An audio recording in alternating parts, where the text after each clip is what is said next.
get that call, man, and or they'll come to the unit and tell you. And now you want to know, how did it happen? So you go to the chapel, they give you a phone call.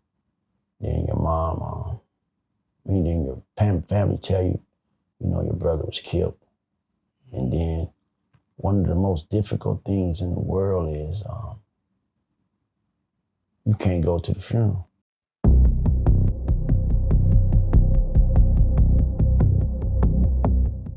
Prison Stories 101, man. We got what I would like to say. We don't use the word lightly, but we got a legend on sitting down and coming through, man.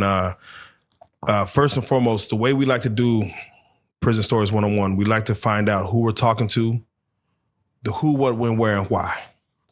So for those that don't know, some may see and say, I know exactly what it is. But for those that don't know, let them know who you are and how much time did you serve overall.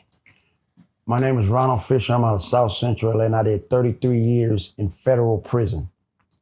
Now that's, for those that don't understand what that means, 33 years, I think the last person we had on here, the longest time that we've had 25, 14, 30, 31. And 33 might be you might have capped it out. Right. Yeah, I'm just letting you know, you might have capped it out. So we don't say that lightly. 33 years, man, that's, most kids don't even live to see 21. So you didn't live maybe a couple of lifetimes in there. Right. When we also speak on the who, again, on the streets, they know you as? Well, in Los Angeles, they know me as Big Fish from 7-6, East Coast Crips. In Vegas, they know me as Big Fish. And in Texas, they know me as Ron. Okay. L.A. Ron. Well, all around the nation, they know I got different names, but Ron and Fish is pretty much the two. I definitely. For the crime that they locked you up for, what was the crime itself? Well, I had 9 counts. I had like 5 of money laundering, like 4 of possession with intent to distribute. Not possession that I had it. They said I was intent to possess it whenever I got it. And that was so crazy.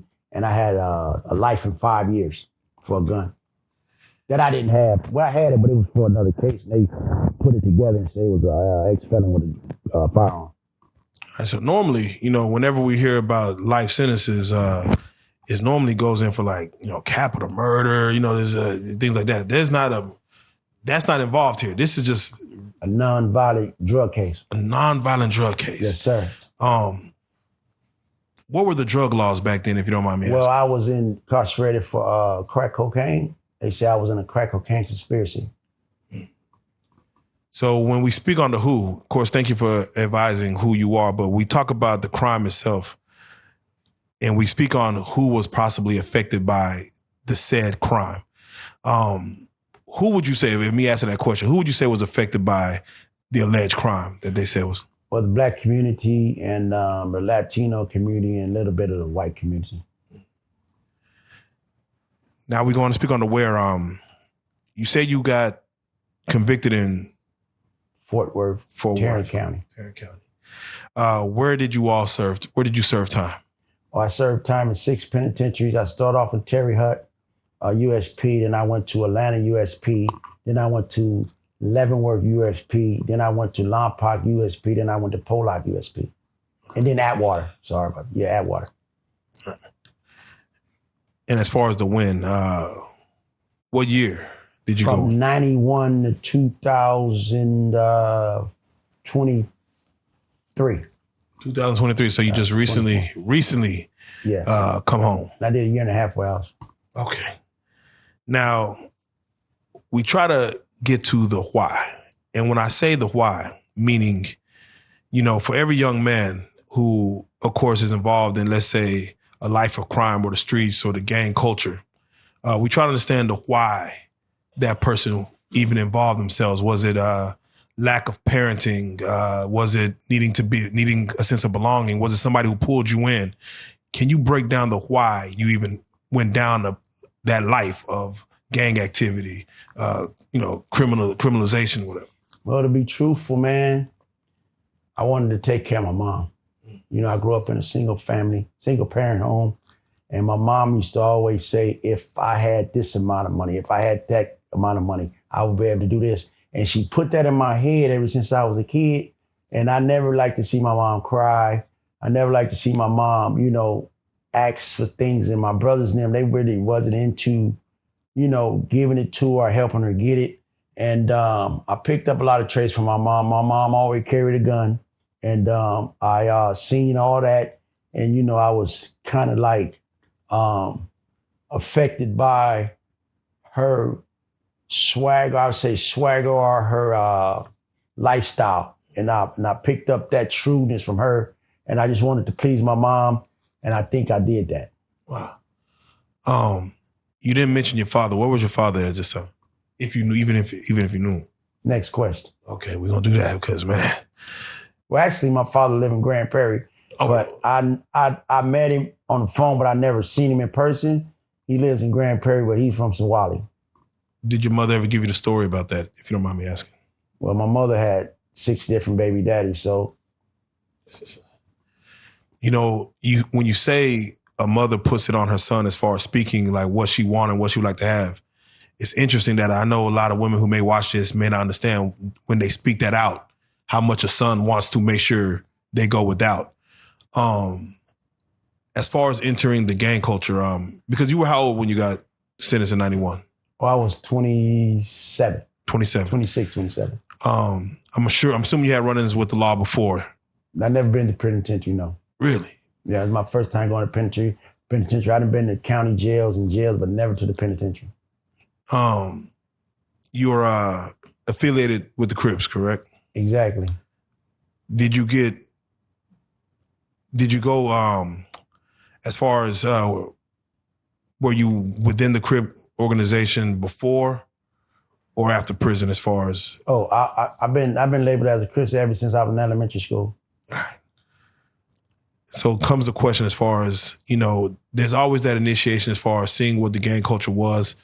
Can you explain the history of as far as the Crips at the time of you joining and maybe who pulled you in, if anybody? Well, Raymond Washington was from my neighborhood. Cripping started on the east side of South Central Los Angeles, which is started in my neighborhood. It started on 68th, 74th, 73rd, and a little bit past that. But Raymond Washington was one of the 2 people that I wanted to see when I was growing up, which was Muhammad Ali and Raymond Washington. I seen both of those. Oh, you seen Muhammad? Yes, sir. Gee. When I was a kid. Amazing. For you, that young, what was the allure of someone like a Raymond? Raymond had a way of being, he was like a god to us. And you just hear his name and everybody would say his name and everybody would say, that's Raymond. And you would be like, is that Raymond? And they'd be like, that's Raymond. And he was just like a celebrity in our community. He was known, for fighting. He was known for getting down to business, and he was a leader. And, I'm like the next generation from Raymond. He's from my neighborhood, and he's used to be around in my neighborhood. We seen him like every day.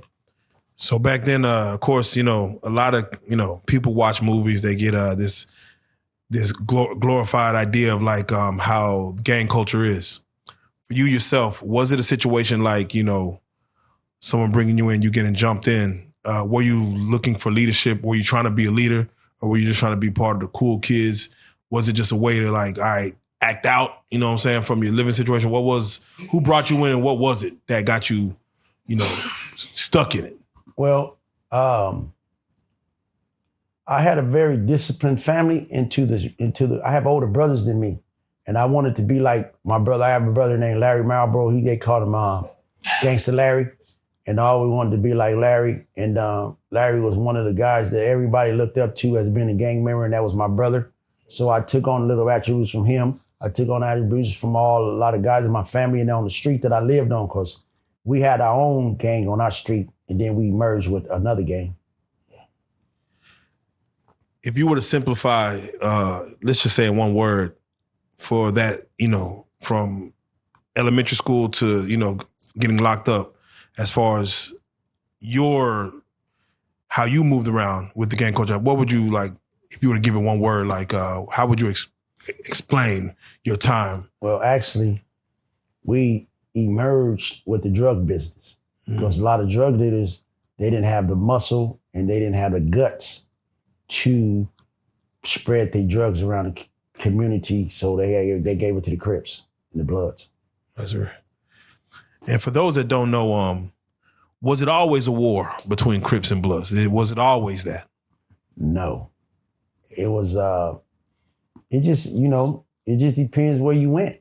You know, if you went the wrong place or you was at the wrong place at the wrong time. But, back in the days, Tookie and Raymond and all, Tookie and Jamel and all guys, they used to be at the parks with big muscles and bulldogs, and everybody liked it the way, they carried themselves with the overalls and different things like that, man. It was in the 70s. Yeah. All right.